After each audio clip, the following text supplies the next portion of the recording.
Okay, so you've gone through the avoidant experience. You had your heart shattered, you had your heart broken. You don't ever want to go through it again. So how do you avoid the avoidance moving forward? There's a lot of them out there. And if you're using the dating apps, there's even a higher percentage of them on the apps than in the general public. Although the apps can be a great place to meet a partner. So how do you avoid them? First and foremost, you have to learn to have, hold, and enforce your own personal boundaries. Boundaries are not about controlling the other person. They are about you controlling what you'll allow and what you'll subject yourself to. See, trying to control the other person would be an ultimatum, and ultimatums are unhealthy. An ultimatum would be like, for example, if you don't spend more time with me, I'm going to leave. You must do this or I'm going to do that. The boundary version would be, I can't stay in a relationship with a partner that doesn't spend time with me. The focus is on you and what you will control. But you got to have boundaries, and you got to craft boundaries based on how you want to be treated in a relationship, and know what your boundaries are before you go into dating, and be willing to communicate them and enforce them. When you're enforcing them, you're really enforcing them with yourself, but when you're communicating them, what you're doing is you're building a bridge. You're letting your partner know where you are, and you're giving them a bridge to meet you where you are. Now, they can choose to cross that bridge or not. That's up to them. But at least you're letting them know. But it's not about controlling them. And boundaries are crafted from core relationship values. For any boundary that you have, ask yourself why you have it. For example, the boundary is, I need someone who's consistent with communication. Why? Because consistency builds trust and closeness. Trust and closeness. Those are core relationship values behind the boundaries. So getting in touch with your boundaries and being willing to enforce them is key. Because even if you miss the red flags early on, a partner that's emotionally unavailable cannot maintain a relationship with someone that has, holds, and enforces boundaries. They can't do it because one of the core components of emotional availability is the ability and the willingness to empathize with your partner. And it's really hard to respect someone's boundaries if you don't empathize with them. So boundaries are your true last line of defense. But you can spot red flags and weed out these people often before you even have to get to the point of holding firm boundaries in a relationship. Recognizing the red flags of long-term emotional unavailability, especially dismissive avoidant attachment. 1. This person is a workaholic or a hobbyaholic. They are just constantly busy and consumed with their jobs, their career, their hobbies. Busy, busy, busy, busy, busy. That's because this is a method of avoidance. There's internal emotions and things that they don't want to face, so they distract themselves. If they tend to be addicted to things like drinking, video games, drugs, gambling, stuff like that, and that's a big red flag that they are an avoider because the addictive behavior is a method of distraction and avoidance.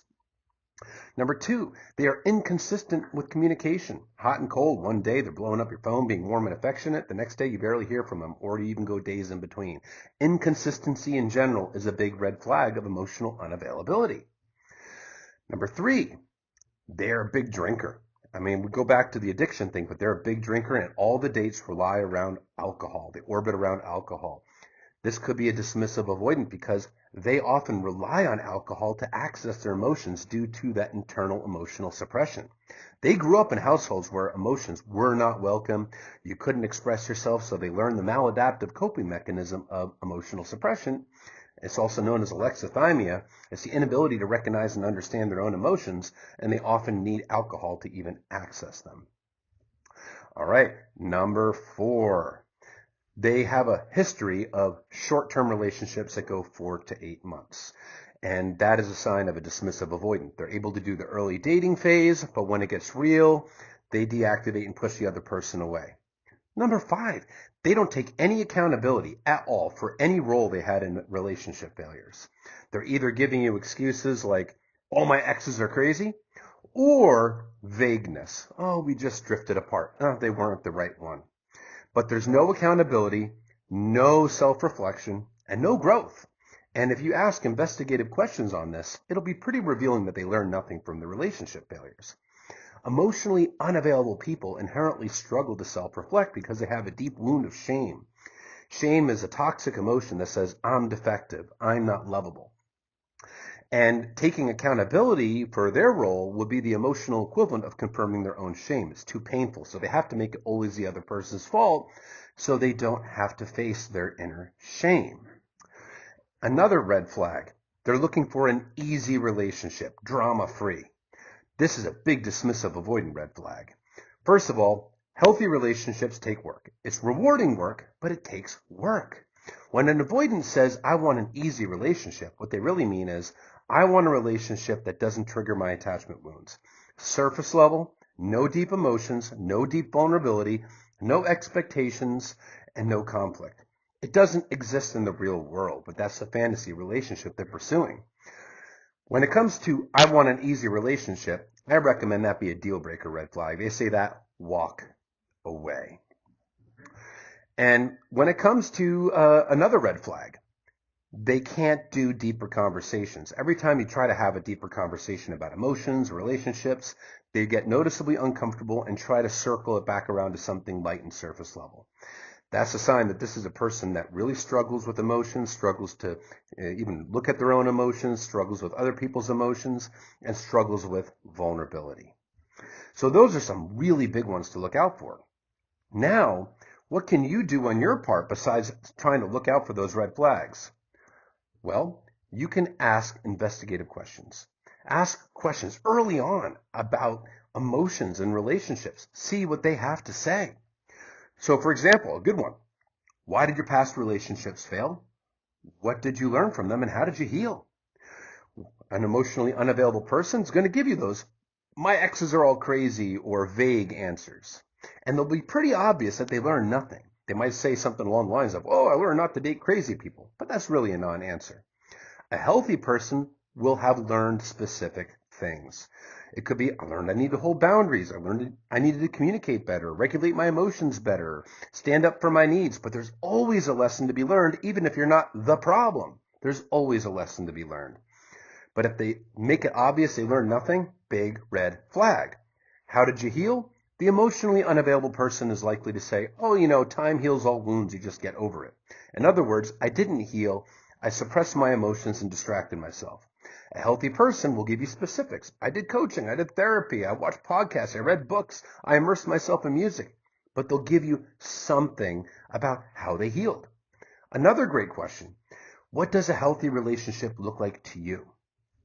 A healthy person will give a healthy answer. There's a lot of healthy answers, but it could be something along the lines of deep intimacy, emotional, physical, open communication, conflict resolution, a deep bond, things like that, learning and growth. The emotionally unavailable person is going to give you the very typical answer. It should be easy, it should be natural, just flow, drama-free, aka that fantasy relationship. Another great question to ask, is love a feeling or a choice? Most emotionally unavailable people will answer it's a feeling because they were never shown healthy love as a child. To them, love is how you make them feel in that moment. But love is also a choice. It's a daily choice you make of choosing that person, choosing to love them, choosing to prioritize them, choosing to empathize with them, choosing them. Not just when it's easy, but also when it's hard. That's what makes lasting relationships. Sure, the feelings are important, but the choice of love helps foster and maintain that feeling. So it is both a feeling and a choice. The correct answers are either it's a choice or a feeling and a choice. Either are really acceptable, but they say it's just a feeling. Big red flag, because this is a person that likely doesn't know the difference between love and infatuation.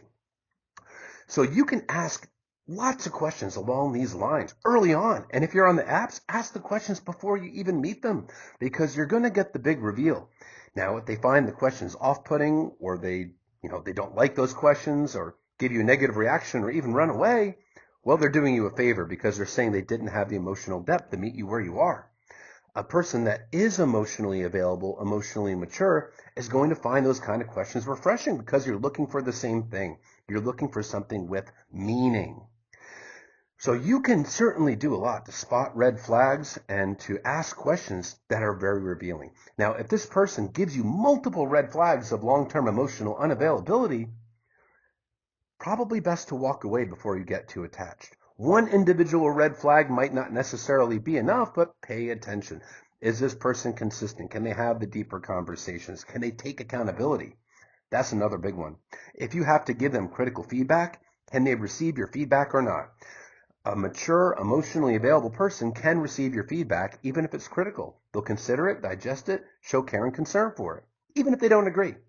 The emotionally unavailable person is likely to get triggered by your feedback because they're emotionally immature. It's arrested development.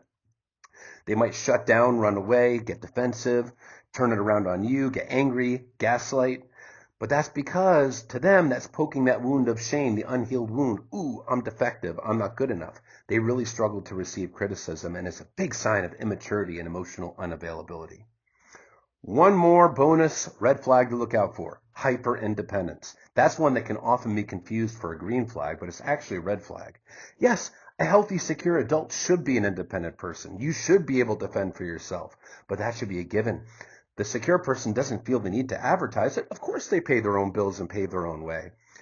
The insecure avoidant feels the need to advertise it because they're telegraphing their insecurities due to the neglect they experience in childhood, coupled with often a very controlling, critical parent. They associate closeness with getting smothered and losing their independence. So when they make a big deal about how independent or free-willed they are, free-spirited, big red flag, walk away. But you can certainly do things to arm yourself to make sure you don't go through it again. And if all else fails, if you hold boundaries and you are diligent with that, you'll never get sucked into a long-term relationship with an emotionally unavailable partner ever again.